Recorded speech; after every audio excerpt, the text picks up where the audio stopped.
Fast, efficient and affordable business-grade hosting solutions, domain registration, SSL certificates and more. We also monitor and provide website security and update services, website builds, email hosting amongst other sensational products. If you have a question about your web page or your presence on the internet in general, no job is too big or too small. Visit our website today, or better yet, contact us at blueoceanwebhosting.com.au and leave your website issues to us. Big ones, little ones, fiddly ones, powerful ones.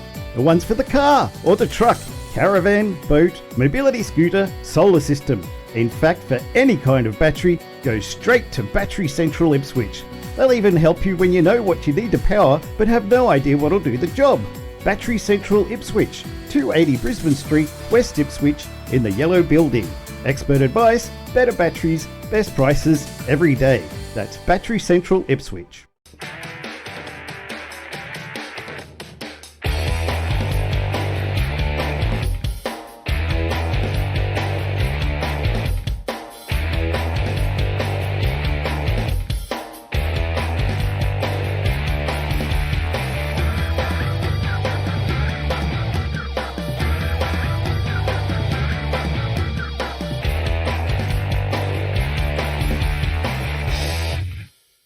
Welcome to episode 773 of the Aussie Tech Heads. I'm Jason Oakley and this is Will Tompkinson. Hey, Will. Hey, mate. And apparently my camera has decided that it does not want to be part of the show. Caught you out, lol. Stupid cameras. Don't buy cameras. Cameras are painful. No, I would never have one. I don't even have one plugged into the computer. And what's a computer? Right? Yeah, I know. Actually, have you seen the YouTube channel Look Mum No Computer? No? Oh, he's great. He does all old school analog stuff. Yeah.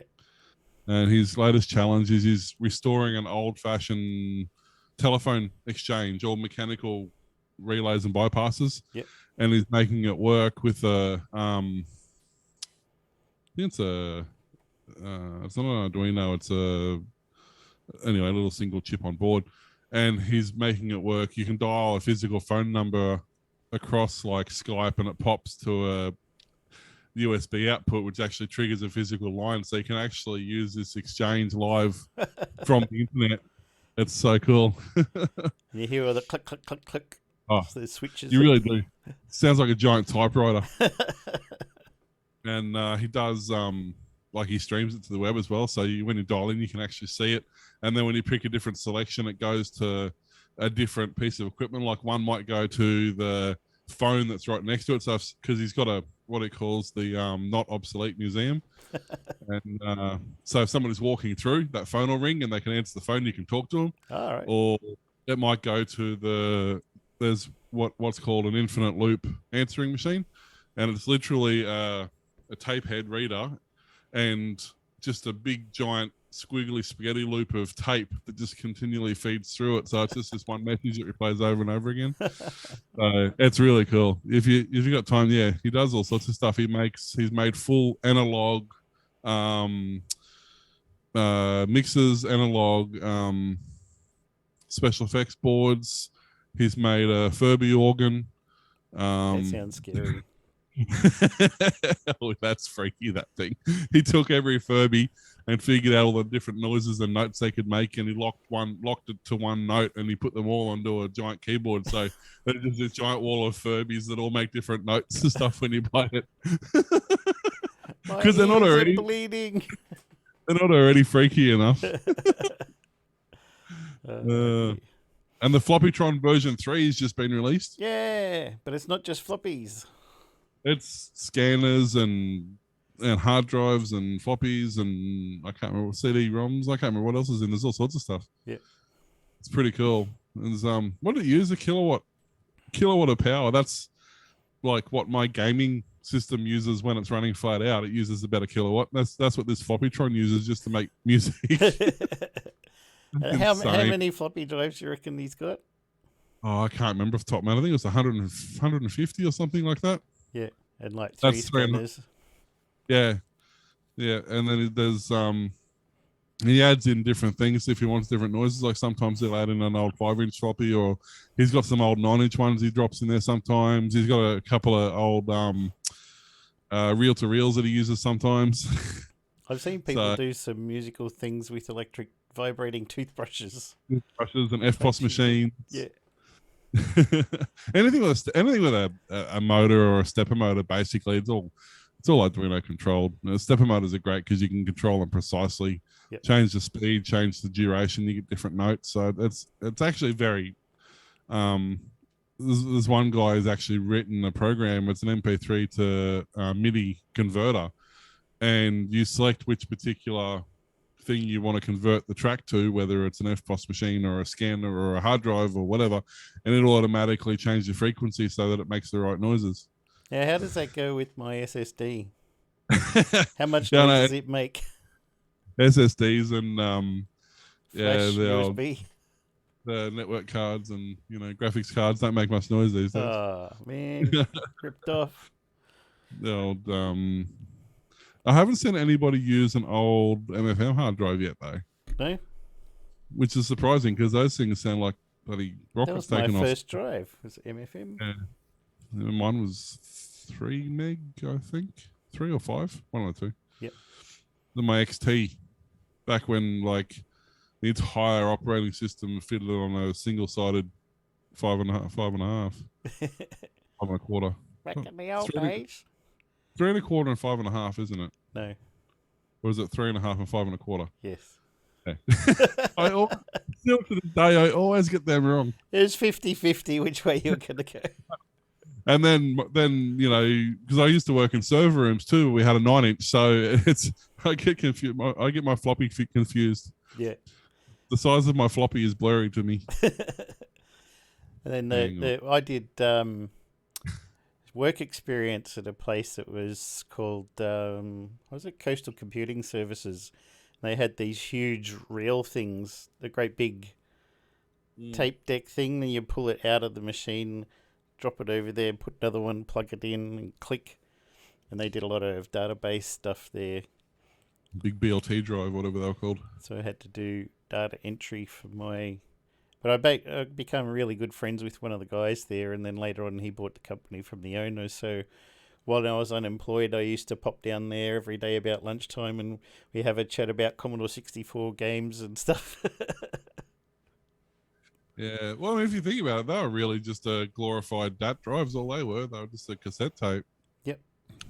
Which wasn't a bad way of doing it because you could put, you got a 90-minute tape. You could put a fair few games on there if you used a turbo loader. Yeah, yep. They became really popular on the Commodore 64 and the Spectrum, the turbo loaders. Yeah, I had to because otherwise you'd just wait now. But Invader Loader was the best. You could play Space Invaders while it's loading a game. Okay, that wasn't a bad use of memory allocation or anything. Yeah, that was on the Commodore 64 because they had the game and everything was compressed down with a compression program. There was still a bit at either at the top of memory or a bit in the middle that they weren't using, so they put a little Space Invader game in there that you could sit there and play while you're waiting for it to load, and then the actual game would come up. They also had a music one where it would play music and you could use your joystick to change the different registers in the sound chip to get different sounds coming out of it. Yeah, I had that one on my turbo tape. Yeah, I had the music one. So those were the good old days. Now, it's funny, the problems you faced back then don't change. Like I still remember having portability issues and storage issues and like just trying to transfer a file across it, and it's exactly the same these days. I want to find a thumb drive so that I can move two computers that aren't networked and make them talk to each other, or I want to make a ISO image to boot a drive on a system I'm just building. I can spend 4 hours finding a thumb drive. Like it's yeah. one that I actually want to use or one I want to sacrifice. I had to find a micro SD card the other day because Dad's got my daughter's old LG Leon, which had like 8 gig of RAM on it and runs quite an early-ish version of Android. And he can still run some stuff on there. It's still got stuff, but constantly comes up with storage full, storage full, storage full. I go on there, delete a bunch of stuff, wait a while, storage full, delete a bunch of stuff, wait a while, storage full. The other day, what do you got there? It's invisible. Yeah, it's a bit hard to see because it's green, but it's a holder for USBs. It holds 10 USBs memory sticks there. It holds 10 SD cards there, and it holds 10 micros on that side. And you still have trouble finding things. Yeah, well, there's none in it, as you can see. You have to put it in there to be able to find it. It only works when you put them actually back in. I printed one of them and I got like half of the slots I can use because of that shitty Ender 3 that I had. Started printing fine and then it got halfway along and then it started coming off the glass. So it was printing up this way and so it bends and nothing will plug into the holes where it's bent around.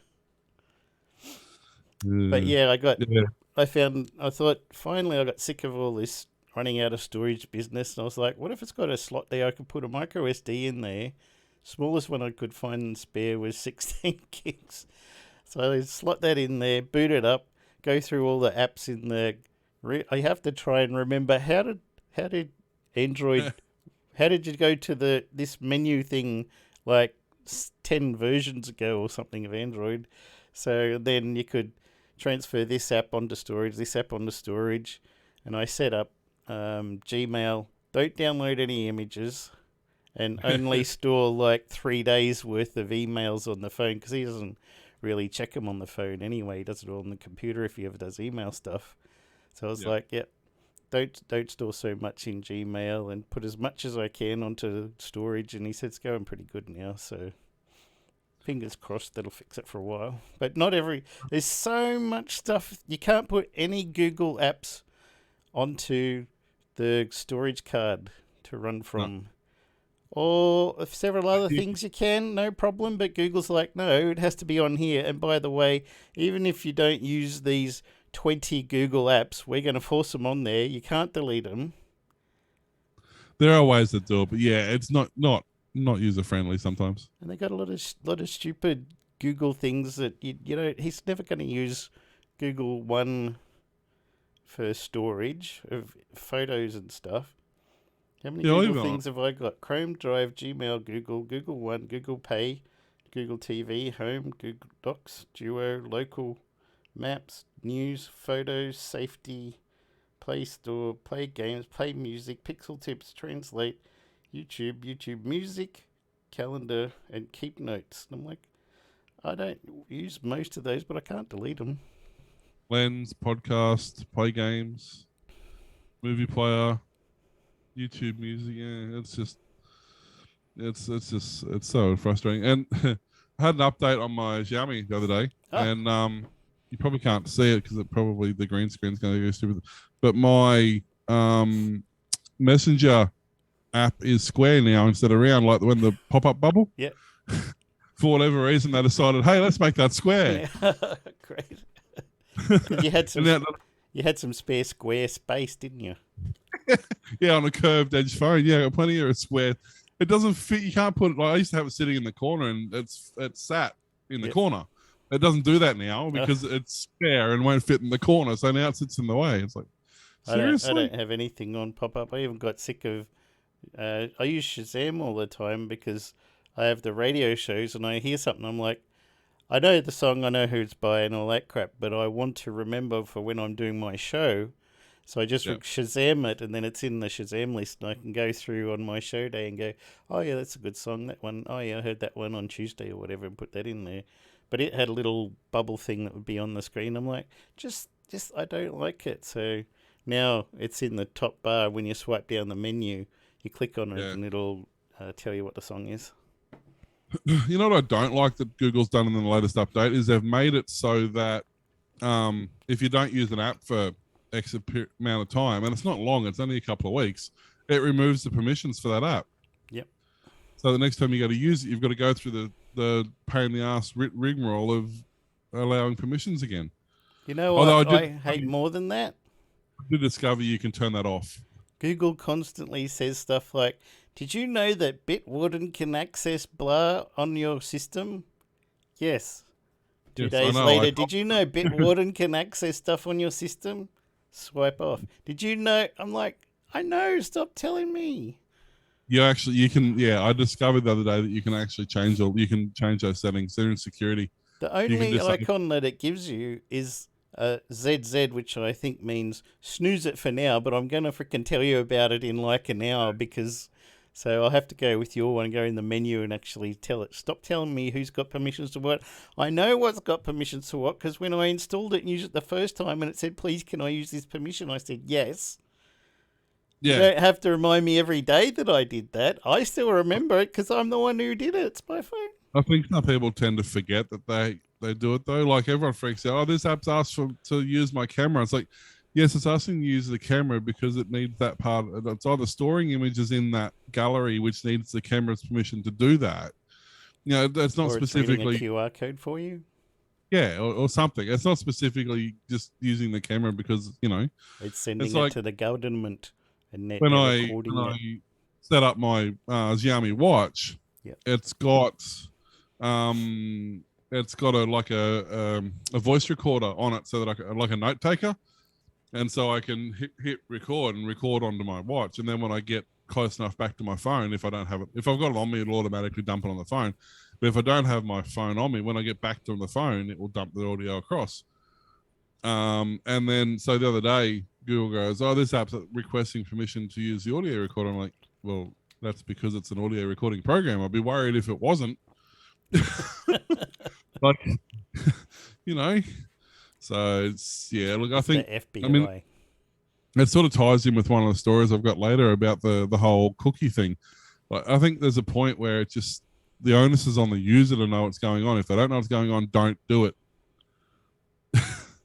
I mean, it's into the point where they're putting warning labels on sharp things telling you it's sharp. It's like, yes, I know it's sharp. That's literally its job, is to be sharp. Like Wonko, the saying in Hitchhiker's Guide to the Galaxy, you decided the world was crazy because they told you how to use toothpicks. Yeah. The clue's not in the name at built all. the asylum. It's so true, though. It's I mean, a nanny state's one thing, but like... Warning, these peanuts contain nuts. There's an old expression that says, if you make something idiot-proof, only idiots will use it. So I guess what's happening in society. Yeah. Dum, dum, dum. We can't blame the lead paint and petrol anymore. They can, and they do. But yeah, it's just like, I get that you've got to initially let somebody know that this app's doing that thing, but okay, once it's done that thing, unless something changes in an update and the app changes what it wants to use, then just leave it alone. Yeah. Or tell me once every few months or once a year, that's fine, but every second day. Yeah, I mean, if I haven't used an app in 6 months and I go to launch it, okay, fine, just double check to make sure that I'm still aware of what it does. Don't just turn it all off. But until then, I don't want to know about it. And that's our rant of the week. What grinds wheels gears? Careful, Family Guy will sue us next. With any luck, then we might get to talk to Seth. Yeah, right. Get him on the show. Come on, Seth. We want you on the show. It's not like he's got much to do with it now anyway, other than voicing. He doesn't do anything anymore. No, he doesn't have even time. write the stories. No, he has creative input still, but he really doesn't have time with everything else he's doing. Kind of like Matt Groening.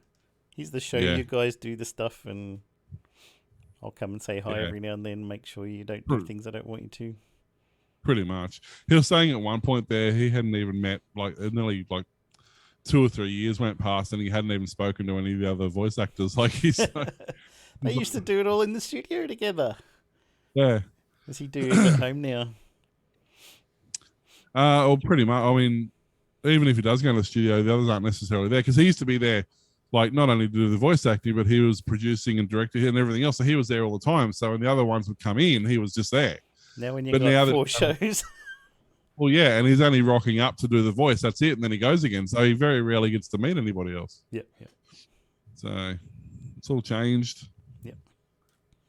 I was watching a really interesting. If you want to watch, I didn't realize he started off working for Hanna-Barbera. He was on Johnny Bravo and some of those shows. All right. Did you see the really early pilot that he hand drew Family Guy characters and acted? Well, that's what got him the job on Hanna-Barbera. Yeah. Yeah. And they eventually got that followed through with Nickelodeon and whatever. But yeah, he did. I didn't realize he did a lot of that early stuff. So That's pretty cool. it was interesting on I think it's Kiora or whatever it's called, the YouTube channel. Yep.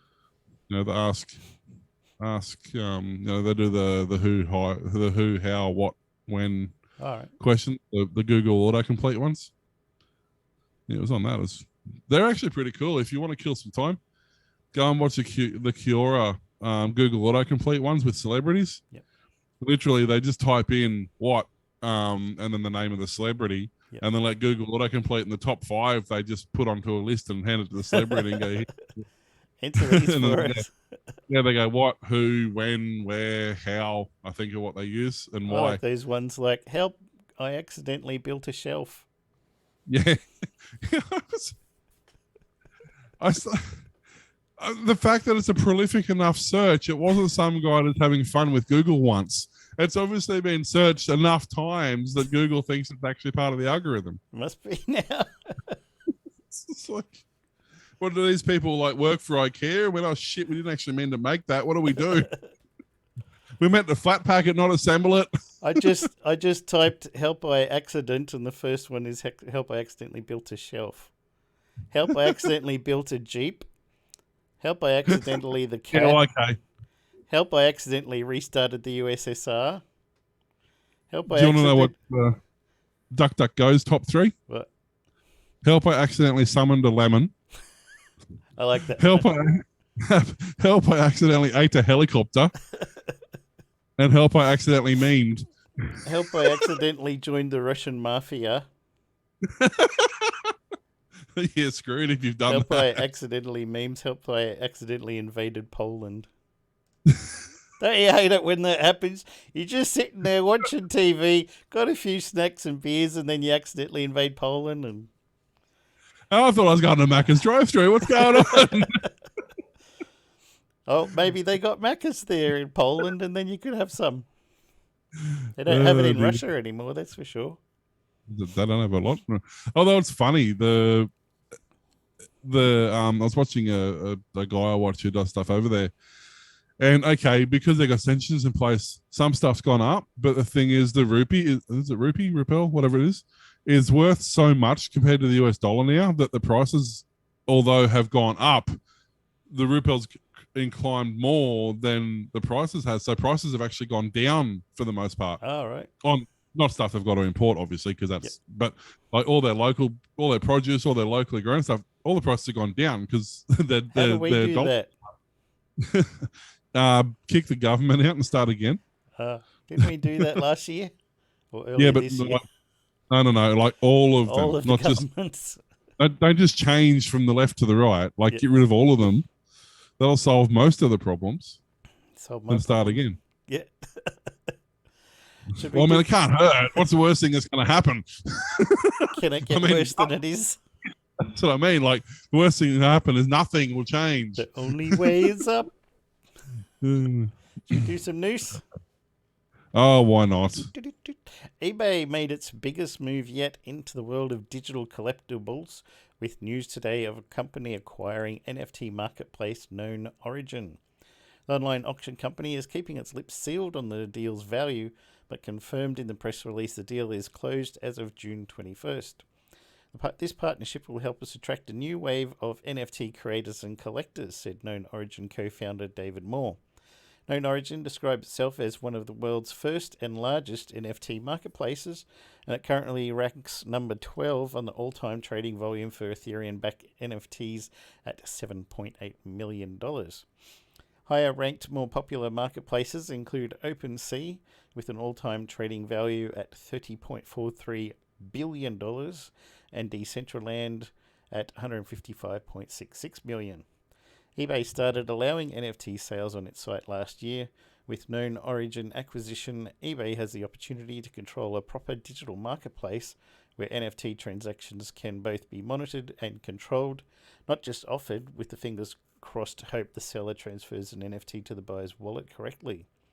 Currently, approved sellers on eBay can list NFTs in the same format as a physical item, and many listings today share the details of the NFT mint number and what digital wallet the buyer will need to receive the transfer post-sale.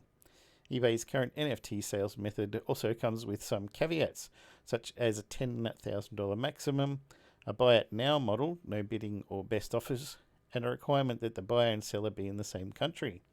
NFTs also can't be sold alongside a physical item. So everybody who's saying that NFTs are crap, eBay doesn't seem to think so. Well, Jim Carrey's just put his first NFT up on there. It's called Sunshower. Oh, nice. Yeah, I don't know if people are aware. Jim Carrey's not.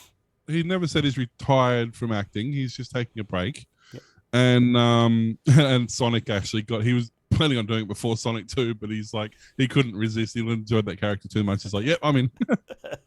But yeah, he's taking a break and he is doing NFTs. Yeah. He's doing unique artworks. His first one's just gone up, and his first one that went up was Sunshower, but that didn't go up onto this. This went up onto Super Rare, which is one of the first places that supported NFTs. But he's talking about he's going to go to this eBay one. He's actually put is it a tweet he put up, or was that on his Instagram, I think? But yeah, so he's into it. Nice.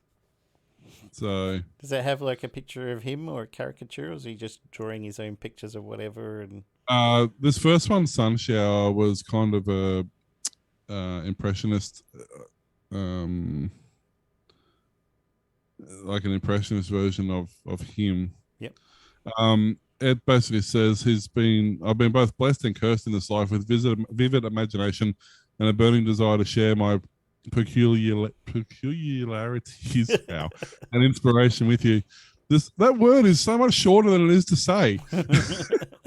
This little mood enhancer is called Sunshower. I hope this NFT does well. What you did for me. And yeah, it's kind of a NFT in question entitled Sunshower was created in collaboration with filmmaker David Bushnell and is a painted artwork made using acrylic paint tubes. It portrays a man in the rain, which depicts the sun shower, which is described as a form of medicine with miraculous regenerative potential and a celebration of our communal light and those quality, exquisite moments that happen for all of us. The NFT is animated, however, and the artwork gradually takes shape, beginning with a black background and sun shower text and blurred paint stripes until a painting is fully formed. Well, that's cool. Yeah. Now imagine if you had something like that and it would change based on the seasons or time of day and stuff like that. That'd be cool. Not doable, but it'd be cool. It probably would be doable. There's no reason you could. I mean, the NFT can literally be anything you want. Well, I'm actually just watching. If you on Super Rare, the sun showers on there, and they've got the actual animation. It looks awesome. Does it say what it ended up going for? So let me look here, just seeing if it has an end up total buy price. The last bid I can see was 42 Ethereum, which is about $70,000 at the time. Whoa! And that was like a week before the auction ended. So somebody really wanted it. Yeah. So I mean, look, yes, there is definitely shenanigans going on with NFTs at the moment. But I mean, that was no different than when Facebook Marketplace started or Amazon started or eBay started. All these. And that guy who made the app for iPhones that he sold for $1,000, it just had a red gem on it to say you're rich. Why is that different? Or wasn't it? Even before that, there was that iPhone one that literally just had a gold dollar sign. Did it? I didn't see that one. Was it? Yeah, it was $1 million. It was before Apple capped their store, and it was $1 million US. Yep. That's all it literally did. It put basically a screensaver of a gold dollar, like a sparkly jewel gold dollar sign, on your desktop, and he sold like five instances of that, and then Apple went, "No, hang on, there's got to be a cap." So that's when they capped it to $1,000. And he's like, "Well, I got my money. Bye." Yes, I don't care if they cap it. I'm done. So there's always these people who wrought the system to start with, and there always will be. I mean, that's just human nature. There's always, people who want to choose to do the wrong thing. Yeah. But NFTs used correctly can obviously come back in the ass and backfire, but they're not inherently bad. They're not inherently bad, and they're not really designed as a trading pawn. Like, whilst a lot of the time you can buy and sell, you might get in front by doing so, given the right market circumstances. They're really designed more like artwork's probably a bad example because artwork is big in the buy and sell world. It's probably more like, you're buying your first house. You don't really buy it with the intention of selling it and making money.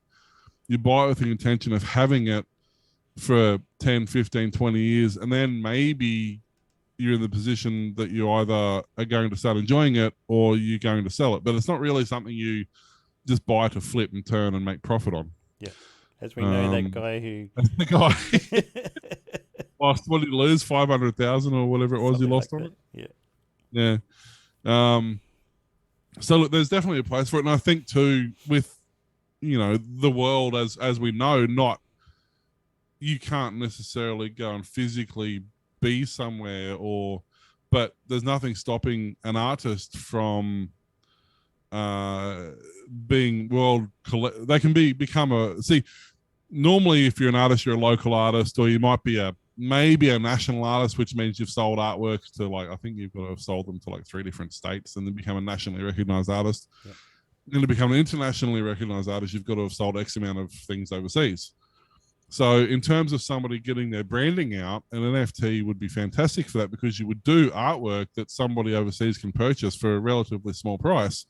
And although you may not make much money on that particular piece of artwork, you're now an internationally recognized artist because somebody from overseas has purchased that. Yeah.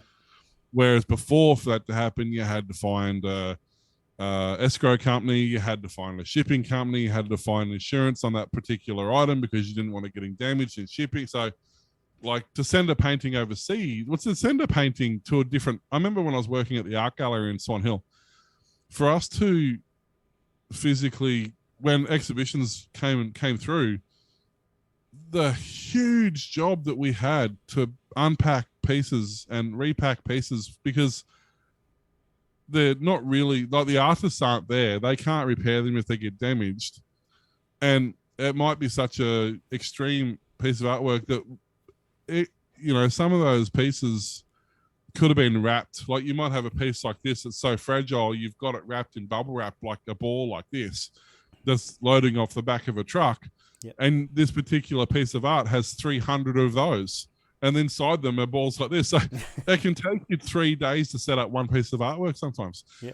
So imagine packing that up because somebody overseas has purchased that and trying to get it to them logistically. Whereas something like NFT is perfect. You go, hey, I've drawn this thing. Do you want it? Cool. No worries. It is in 4K. Yeah. You worked in an art museum and I worked in a picture framing business. I did do picture framing as part of that. I wouldn't say I'm any good at it, but I can repair. I can't necessarily make frames very well, but I can repair frames pretty well. That's where I discovered that fluoro lights actually put off UV, which is why we actually had to have UV sleeves over the top of our fluoros. So we didn't damage the artwork. That makes sense. And the things you learn when you're on the dole and you're bored. I never got paid. It was all volunteer work because I was unemployed at the time and I was studying at TAFE. And I was living 15 Ks out of town and I only had a push bike. So it was either come and stay in town, and if I worked at the art gallery on the weekend, they'd pay for my accommodation in the hotel that night, Saturday night. Or it was ride 15 Ks back home, then ride back into town again. I'm like, I give the art gallery a couple of hours a day. They're happy with that. Yeah, that'd be a fun place to work at. It wasn't bad, actually.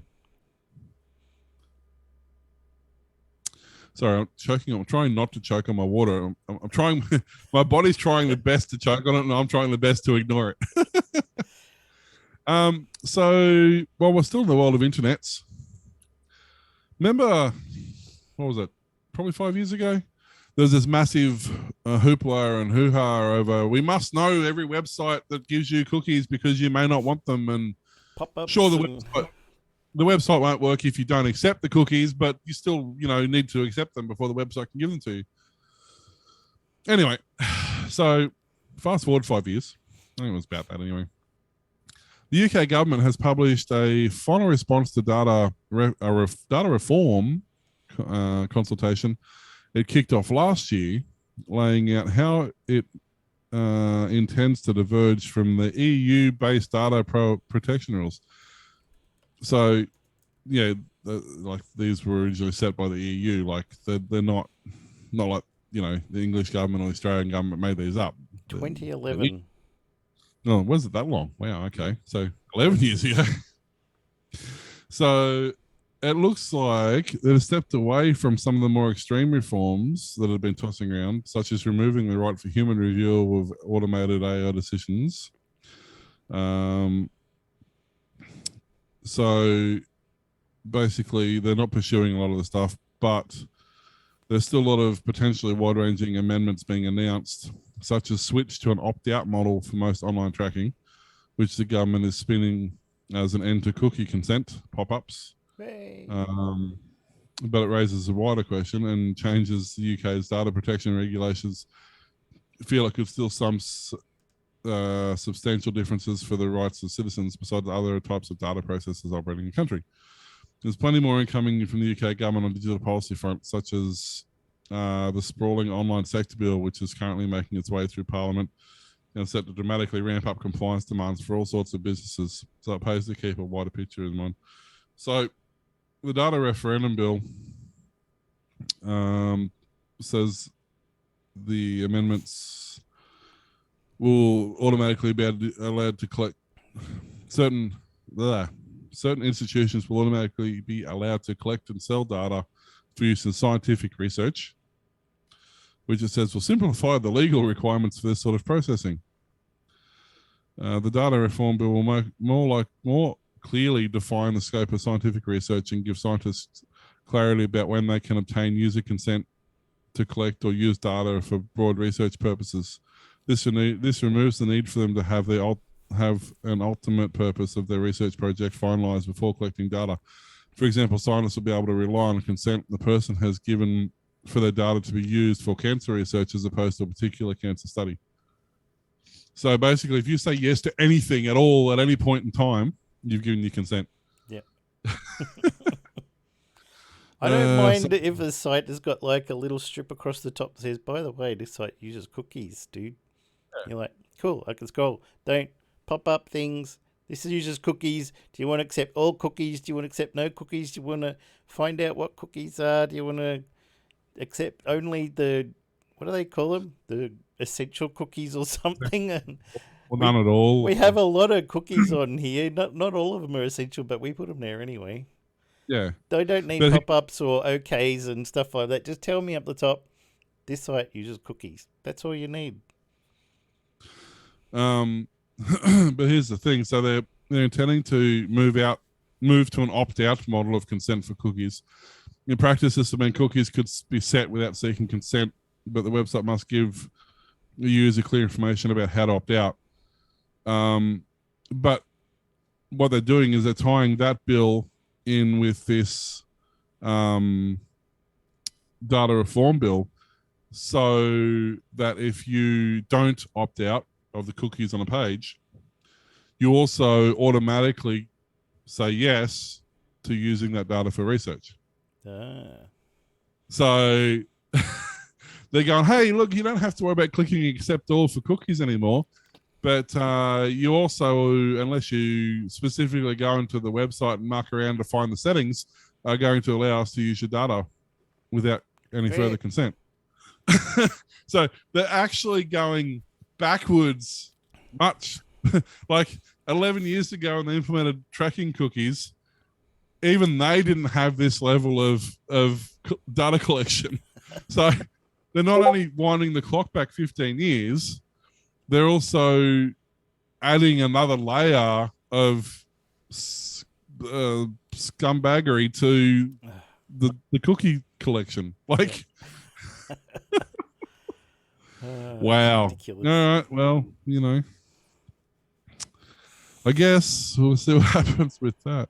Oh, and by the way, TechCrunch, if you pop up a ad saying please remove your ad blaster before you can ad blocker before you can view this page, don't autoplay an ad over the top of the button that says okay, So that you because can't. I'm not going to do it.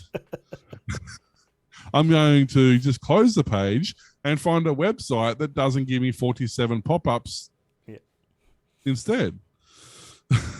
Hey, would you like our newsletter? Hey, why don't you subscribe? Hey, why don't you join this site as well while you're there? That's a new thing now. As soon as you move the mouse off the page and go to the search Pops up bar a thing that takes up 3/4 of the screen. Hey, don't leave. It's like, well, freaking screw you. Just for that, I wasn't going to, but I am now. And so that you don't know, while you're viewing the page, it's silently reloading itself in the background so that when you hit back, there's like 20 copies of the same page that you have to go back, and eventually just close the browser and go, screw it.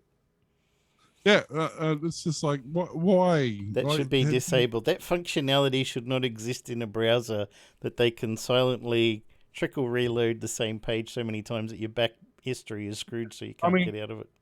I get it if you're watching a page that has live updates. Then, okay, that particular frame needs to be reloaded. The entire page doesn't need to be reloaded. No. And things like news websites, you're reading the front page. Oh, yeah, this is interesting. Oh, hang on, I got to reload the whole page so that you can see updates. Well, I was in the mid. I don't know. I'm not going to scroll all the way down there again now. Close. Or, when you are allowed to have cookies on someone's computer because they're set okay, and then you accidentally click the back button on your mouse, and then you click the forward button, put me back to where I was. Don't put me back to the top of the page again, because you know where I was because you're tracking down and you've... Help me. Stop being dumb. We're going back to GeoCities again. Like, seriously, these websites are getting that bad. I went to one the other day. It had like 4 overlays. Yeah. And they were pop unders. They actually popped under my browser, which is completely useless for advertising or anything because you don't even know they're there. No, they could just say we had this many people where it appeared. Yeah. But it doesn't say that they saw it. It just says we showed it. And half an hour later, I started hearing these ads autoplay. And I'm like, what on earth is that? And at some point, these windows had refreshed, and the new ad that loaded was a video instead of a text ad, and they started playing. I'm like, where's this audio coming from? And I closed Chrome, and they're still there, and I'm looking. I'm like, what? And I shut my video I was watching on another page and minimized that Chrome, and it's under that one. It wasn't even under the same page on the same monitor. Bastards. Oh, internet, stop it. We're past GeoCities. Knock it off. No wonder Berners-Lee wants to redesign the internet, I'll tell you. Please do.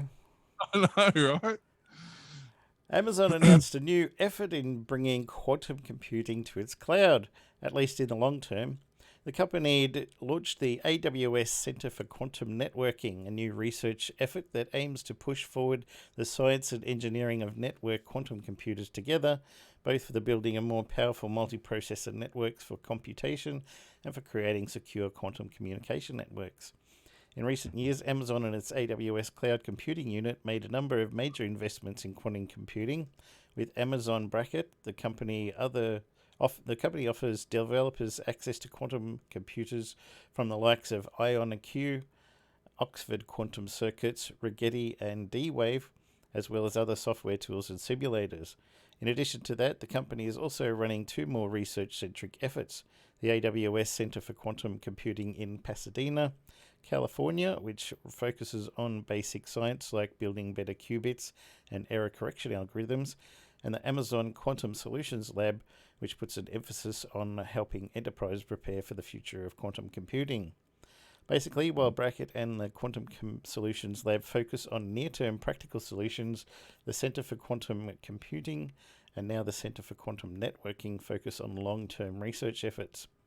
To unlock the full potential of quantum devices, they need to be connected together into a quantum network, similar to the way today's devices are connected via the internet, the company explains.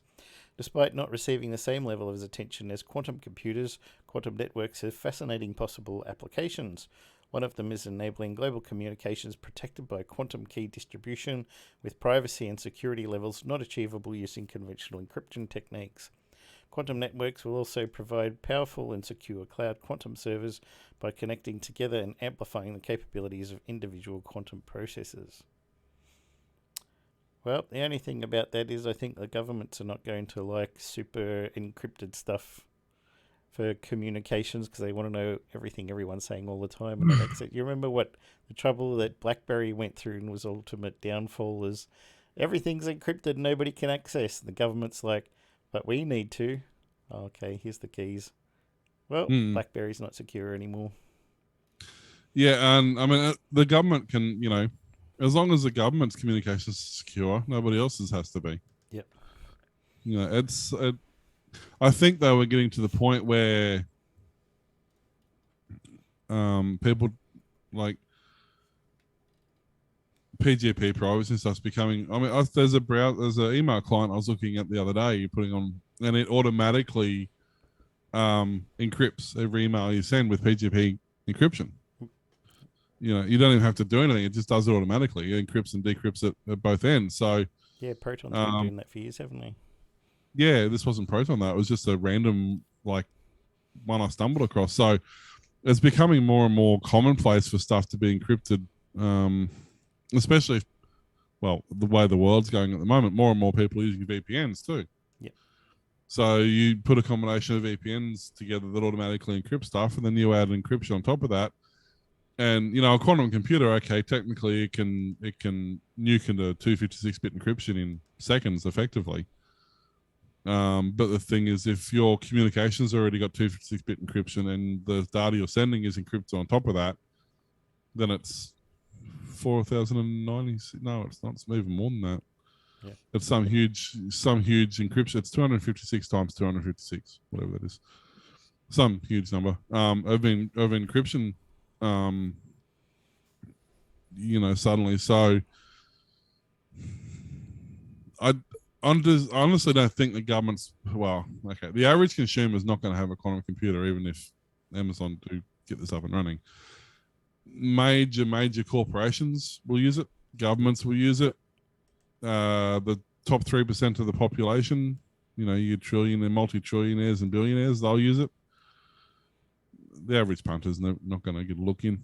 No. And if you do, it's going to be some crippled variant of it anyway. You look at the technology that the trickle down effect from military through government through civilian, it's. Yep. It takes a while. There are a few exceptions to that. Civilians got to end up getting a better deal out of GPS because we knew how to make it work better. They kept nerfing it and we kept ending it with better results. Yeah. So there are some exceptions to that rule, but for the most part, by the time we get technology, it's commonplace in every station above us. So I don't know. I don't think it's. We'll see. I don't think it's too much to worry about, especially not for a while. It's going to be a while away, even if it does take off. I think. Yeah. Given that nobody's actually got a functioning quantum computer yet, so, well, at least nobody's been able to demonstrate one functioning outside of a really highly controlled laboratory environment. With super cooling, freezing, super cooling, and all that's perfectly, vacuum sealed and air free. And yeah, it's like when somebody announces, well, we managed to send network data at trillions of megabits a second. You're like, yes, in a laboratory with a 5-foot cable and perfect conditions. Yeah, that's right. Exactly. So we'll see what happens. But speaking of technology that just hasn't quite got there yet, Volvo says it started testing trucks with fuel cells powered by hydrogen. What is this big push on hydrogen? Even Bill Gates is like, the future is hydrogen. Forget all about that electrical stuff. Look, hydrogen has its place. It's not. Once again, it's not a new technology. It's another old technology that's been around for a long time. It's called Brown's gas. It's a byproduct of electrolysis. It's nothing new. The Hindenburg was a hydrogen blimp. It's not a new. It's a noble gas. We've known about it for forever. I think what the difference is, hydrogen was used to fuel internal combustion engines traditionally. That's traditionally how it worked. It made power by being easy. It doesn't like being compressed. It likes being stored at atmospheric pressure. So you need a big storage tank or a big bag to store hydrogen. It's been used in military applications for first running engines and generators predominantly. During the World Wars, a lot of farmers hooked up giant Hessian bags to the roof of their cars. Yep. And filled them full of methane. But it's exactly the same principle. You could have also used hydrogen and put a weight on top and just pressure feed it, gravity feed it effectively into the system.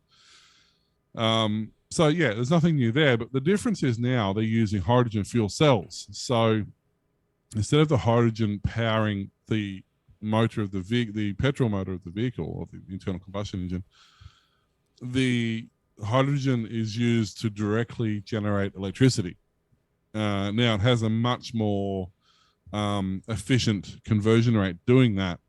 The end byproduct of that is water, because you're recombining hydrogen and oxygen, which, as you know, a H2O molecule is 2 hydrogen to 1 oxygen, and it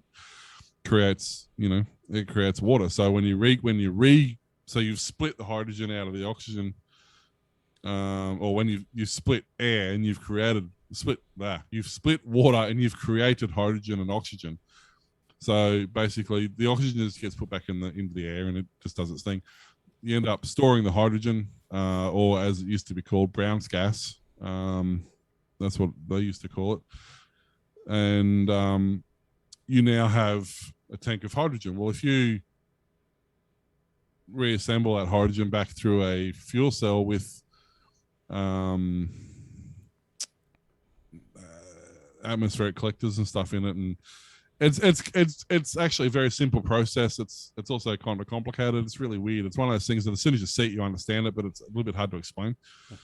But it's pretty simple, and then you end up with water as a byproduct. Now, to refill, all you need to do is refill that hydrogen tank, and then so you can refill a hydrogen tank much faster than you can charge a battery. So whilst you're still generating electrical current, you're not doing it from stored energy. You're actually generating it on the go with the hydrogen. So the problem with a long haul truck with current technology with batteries is that after 1,000 miles or whatever their range is, which is about 1,000 miles, they basically have to stop at a truck stop. Which then, whilst they're at the truck stop, okay, it's cool. The driver's in, he's getting, he's going to the toilet, having a shower, getting his meal, all that. So that's fine. While it's there, they're swapping the battery pack out the truck, putting a fresh battery pack in it, because you can't physically charge that battery pack in the time he's there, unless he's spending the night there, sleeping overnight, refreshing, in which case then you don't have to change the battery, you can charge it. The thing is with the hydrogen though, is it allows for much more continuous operation. So a truck goes from depot to depot. It might only be, let's say it's 600 miles or 1,000 Ks instead of 1,000 miles. They might drive from, I don't know, let's pick, what is it, about 2,000 Ks from Brisbane to Sydney, I think. Right. So let's say about, hey? Right. I think that's what it is. I can't remember. It's been a while. I've got no idea. I'm just going along with you. Or is it 1,100? I can't. It might be 2,000 from Brisbane to Melbourne. But anyway, that's somewhere in there. But let's say they get halfway and they know that this is how far the trucks can travel. So you might end up having a depot there. So instead of them, driving to there, having to wait around, recharging the truck, swapping batteries over, all that sort of stuff, they can literally get to that point. They can put the refueler, which is basically a hydrogen pumping station, into the tanks, pump it in 15 minutes, they're good to go again. So by the time you've gone in, paid for the hydrogen to start with, grabbed a drink, grabbed something to eat, gone to the toilet and come back out, you're good for another 1,000 Ks. Google says 909.2 kilometres from Sydney to Brisbane. Okay, so it must be nearly 2,000 from Melbourne to Brisbane then.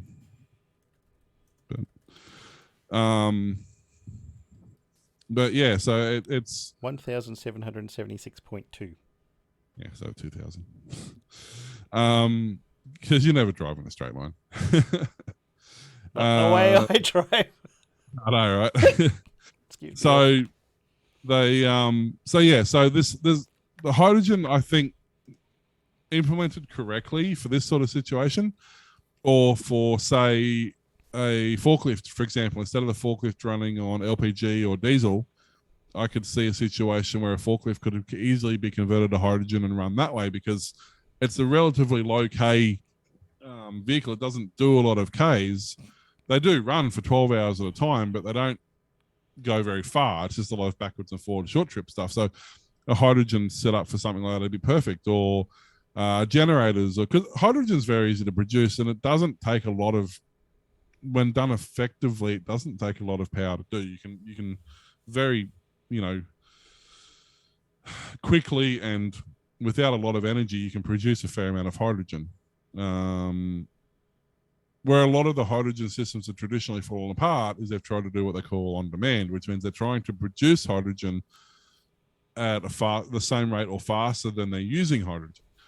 That's where the systems fall apart, because then you do need mass amounts of energy in short periods of time, and it just doesn't work. But when you've got a storage tank already that you're pumping out of, it's not too bad. But basically, so Volvo said that it's beginning its test with fuel cell powered vehicles, saying the range could extend as much as 1,000 Ks roughly. They said that refueling the vehicles takes about 15 minutes. They're starting trials. Well, basically now they're planning on trialing over the next few years, and then hopefully for commercialization towards the end of the decade. So the fuel cells are provided by Cellcentric, which is a joint venture with Daimler Truck. Hydrogen-powered fuel cells, electric trucks, will be especially suitable for long distances and heavy energy-demanding assignments. Alongside hydrogen fuel cells, Volvo Trucks, which is part of the Volvo Group, has also developed battery electric trucks. So, yeah, so your normal EV style trucks will be your around town, local delivery, maybe warehouse to warehouse style trucks. And the long haul ones will be, the hydrogen. And I think, yeah, there are definitely situations where if you've got your choice between the two, there are going to be benefits to hydrogen. But for the average car, mum and dad, the costs of the hydrogen setup, the complexities of hydrogen. And you can't plug it in at home. You can't charge it at home. You have to do it at dedicated charging stations, which means, and they're not that prolific, and they won't be that prolific purely because it will not be anywhere near as prolific as an EV. But yeah, so definitely will be a use case for it. The other thing you've got to watch too, obviously, is hydrogen is incredibly flammable. Like it's one of the most flammable gases. Not necessarily. I mean, it's not. That's why you have to be careful when you put it in a big balloon that's going to carry people from place to place. Yeah, and then tether it with steel cables that create static electricity. Yeah. But like hydrogen, as I said, it's relatively commonplace and easy to make, and I've mucked around making it, and if you light the bubbles it makes a bit of a crack. It's not super explosive compared to other gases, but there is a lot of power contained within it, so you do have to respect it. But because of that, putting hydrogen cells and hydrogen tanks in normal family cars, one, it takes up a fair bit of room, especially to have a big enough tank to be usable. Yep. And I'm not necessarily actually releasing hydrogen into the atmosphere is no big deal. It just turns back into water molecules. So that's not the problem. The problem is in that process of releasing them into the atmosphere. If there happens to be a spark nearby, that's where you run into problems very quickly. So I think Toyota and Mazda have tried it as a family car solution. I don't think it's suitable for that, but for long haul stuff, I know that they're trying,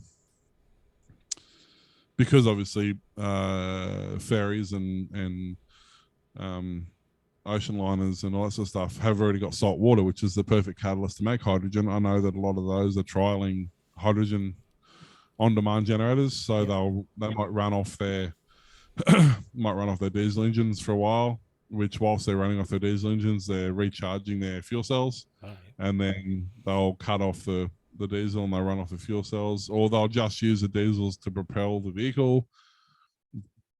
Don't anyway. The diesels don't directly propel cruise liners and stuff. They turn generators, which turn electric motors, which actually makes them the perfect candidate for a hybrid because 90% of the system's already there. Yep. But they might use the hybrid side of it just to power the, all the activities and entertainment on deck rather than trying to generate that power. So I know that there are a lot of applications where they are already trialing it. There's not some applications where they're actually using it, but there's a lot of applications where they're trialing it. Right. So we'll see how that pans out over the next few years. The GNOME project is set to receive a $10,000 boost from Microsoft. But let's stress before anyone gets upset, there aren't any strings attached to this. Nothing is being acquired or embraced. Instead, Microsoft employees chose GNOME to be the latest recipient of the Microsoft FOSS Fund, an initiative the software giant has run for a couple of years. It set up the fund to provide $10,000 sponsorships to open source projects as part of an effort to give back to communities and projects its employees rely on in their work. The one-time enemy of open source is keen to position itself as BFF with the community-based software efforts. Linux in particular isn't new, of course, but neither is it entirely fake.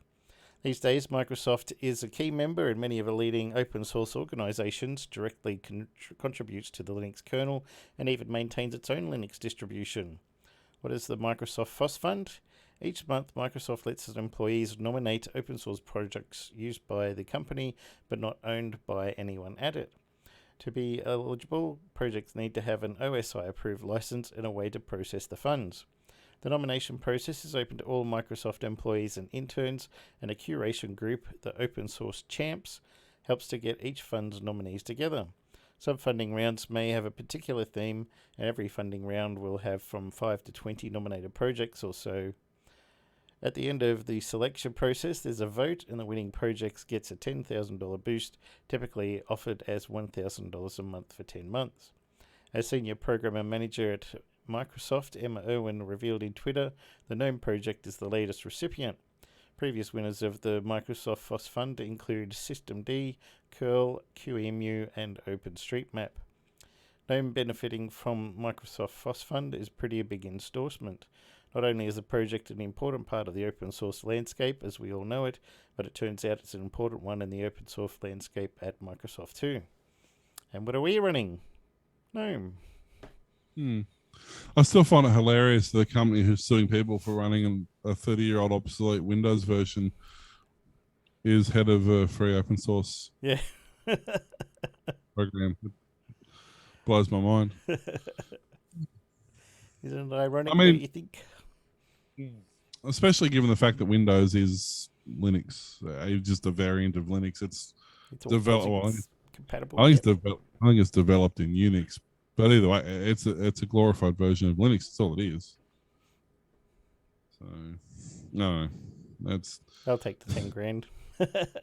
Yeah. Oh, look. Don't get me wrong. I think especially too, given that Windows 11's push to being Linux compatible, probably has a fair chunk to do with that. But yeah, I don't know. I think if you want to help out the free open source community there, maybe you should tune down the prosecution of ancient software usage. Yeah, don't be like Nintendo. Especially when it was community organizations and not for profits that were trying to keep costs down that were using it. Yeah. And come along and say, hey, that's obsolete software that we don't support anymore. We're going to sue you now. That's not how that works. Community peoples, you can go with Linux now. It's fantastic, runs everything. Yeah. You don't need Windows anymore. Back in the day, you did. You did. I mean, as much as, I remember back in like 2000, me and a couple of mates, we were hardcore into Linux. We used it for everything. But at the end of the day, we still had to have a Windows PC because there was just stuff that we had to, like, especially if given that our server was running Windows 2000, or and even prior to that was when it was running NT4, you had to have a Windows box. Trying to do anything productive with the Linux box with an NT4 server was just headache central. so yeah, look, now I literally actually every time I go to my work computer and I run up Windows of a morning, I just physically cringe. I'm like, the only reason I haven't put Pop on it is quite literally because the hard drive that's in this Windows system has been in about 4 systems, and there's literally subfolders within subfolders of data stashed in random corners on this hard drive. So I really like, I should buy, well, I mean, the hard drive's 5-6 years old. I need to buy another hard drive anyway to put Pop on, and then figure out how to make figure out where all my stuff is hiding on this hard drive that's randomly floating around. There is only 2 applications. I've tried them on my computer at home that I cannot get them to work, which isn't surprising. They're very specific applications. They're for the LED billboards I have at work, and they're very specific manufacturer, like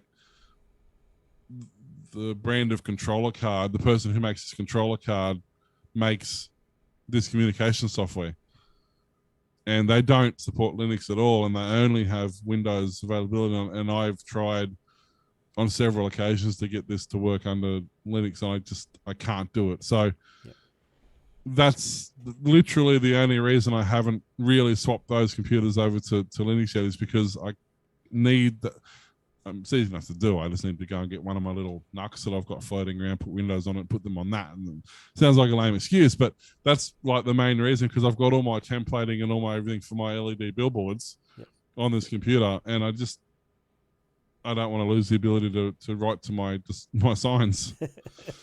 So, and I just finally got my dev and games drive, and took all the stuff off there and then reformatted it from MTFS to ext4, and then copied everything back. So now it's all native. And then also, since we're talking about Pop OS, NVIDIA driver 515 has just been released a couple of days ago. So if you want a new NVIDIA driver on your any kind of Ubuntu computer, go grab it. So I didn't have that problem. I bought a real video card to start with. We'll get there. It might take some time, but we'll get there. I think that actually, and there's something else that goes back to my early foundation days of Linux. Yep. Running an AMD system and at the time with an ATI video card, like that's just what you did, because that's just what Linux wanted. So you did that, and I think that followed with me through the last 20 plus years of just, that's just what you do, because that's what, you know. Windows, I know Windows didn't care, but I always in the back of my mind had a system that was dual booting, or had always intended to switch over to Linux. So I always built the system to be Linux compatible, which meant it was always going to be AMD. And you finally did go all Linux. Yeah, I did. Although I do have this weird issue when I like it only seems to be OBS that does it. When I load up OBS, because I've got my templates and a lot of my backgrounds and stuff on my spinning disk, because it's just a bigger drive. So I've got videos and stuff on there. When OBS loads up, I don't know if the drive's gone to sleep, even though it's told it shouldn't be going to sleep. But OBS complains it can't find these files in these folders because the drives don't exist. And then by the time I click apply, it goes, oh no, there they are. Like there's just this enough lag time, whether it's the drive spinning up or accessing, or whether it's Linux figuring out that it's Windows formatted too. Maybe it's that, I don't know, but there's just something really weird going on there. But no, it's all good. I'm glad I switched over. Yep. For the most part, other than these really freaky crashes I was having last week, which we did get to the bottom of. It turns out if you're running NVMe M2 drives, you need to be careful because they can, depending on the hardware driver that's running the drives. So depending on what the motherboard is and what hardware drivers it has, it can work perfectly fine. And then a month or two into using it for no apparent reason at all, it'll just start crashing. And then when you boot up, it sets the main drive, boot drive as read-only, so you can't change anything, and then complains about that. Yeah, it just compounds problems. And if you're really unlucky, like I've heard of some stories where it literally just rips the formatting off the drives. It just ended up destroying them. I was just fortunate it never did that with mine. Yeah, it's such a simple fix. It's one line of code fixes the problem. Yep. But it's all to do with, I can't even remember the process now, but there's a standby state, but they're in with M2 drives and SSD. It's not even SSD. It's only really the M2 NVMe drives that affects. There's a pre-standby state that readies the drive to go to sleep, but keeps the drive active in case it's not quite ready to go to sleep yet. Apparently that process freezes. Right. And it thinks the drive is asleep, even though the drive's not. So it tries to access it. And that's why it gives you the read-only errors, because it can access the drive and see the drive. But when it tries to throw something at the drive behaves like it's asleep. Yep. Yeah. So, but really simple fix, and I haven't had any more problems. But there was a week of frustration there, I tell you. Yep. So, anyway, speaking of nothing that we were, the Boring Company. That Boring Company receives approval for expanding its tunnels to downtown Las Vegas. Which I didn't even know they were doing tunnels in Las Vegas, because that's a whole nother challenge. That's sand. Yep. And a lot of sand. With a whole heap of basements and stuff already in place. Yep. That would be a challenge, because apparently, according to the map I'm looking at, the network of tunnels called the Vegas Loop is supposed to span 29 miles and have 51 stops when finished. But for now, only 1.7-mile tunnels are operational beneath the Las Vegas Convention Center, turning what would be a 25-minute walk across the convention center into a 2-minute ride. The system uses human-controlled Model X and Y vehicles to transport passengers, despite Musk's previous statements about using sleds to carry cars through the tunnels. This year's CES attendants got to try out the tunnel beneath the center themselves. While it was reported less congestion than actually walking to the center, riders said they experienced traffic backups in the tunnel, which holds a maximum of 70 cars at a time. The system transported about 15 to 17,000 passengers during the day. So the most recent expansion gets the Boring Company closer to its goal of building a transportation system that spans the most popular destinations in Vegas. Thanks to the entire team at the City of Vegas, the Boring Company had a great discussion today, and the Boring Company is excited to build a safe, convenient, and awesome transportation system for the city. So yeah, basically, you look at the map, and they're basically following the main street, underneath the main street, all the way down the city, and then like going around some of the more busy blocks. Right. So they think most of the tunnel system will be operational and servicing customers from 2023.